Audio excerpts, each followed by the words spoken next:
برادران اسلام، السلام علیکم ورحمۃ اللہ وبرکاتہ۔ آج میں ایک اہم موضوع پر آپ لوگوں سے بات کرنا چاہتا ہوں۔ آج کے موجودہ وقت میں اگر کسی کو نیک جاننا ہو یا نیک سمجھنا ہو تو اس کا معیار کیا ہے، اس کا پیمانہ کیا ہے؟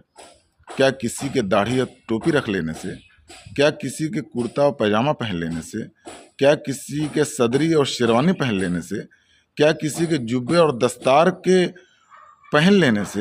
کیا کسی کے چلا لگا لینے سے ہم نیک اس آدمی کو تصور کر لیں؟ ہم اس کے ذریعے سے اس کو نیک تصور نہیں کر سکتے۔ اس کا معیار قرآن کریم نے خود متعین کیا ہے۔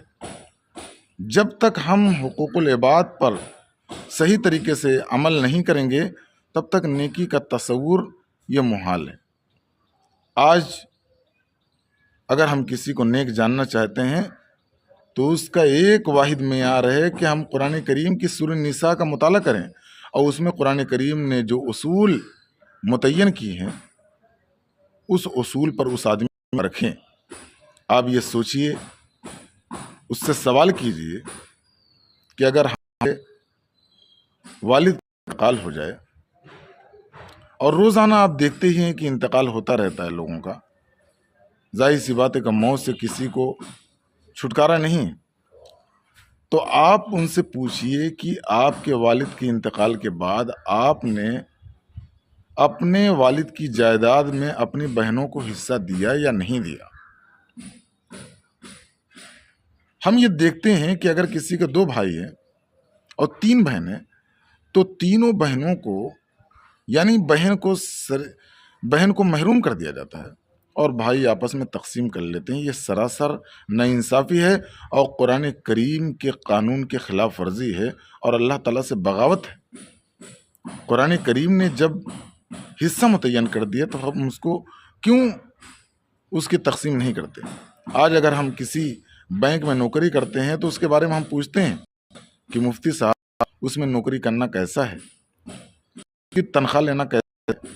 کہیں راستے میں جا رہے ہیں، ہمیں کوئی رقم مل رہا ہے یا کہیں پڑا ہوا پیسہ مل رہا ہے تو اس کے بارے میں ہم لوگوں سے سوال پوچھتے ہیں کہ یہ پیسہ میں استعمال کر سکتا ہوں نہیں کر سکتا ہوں، اس کا کیا حکم ہے؟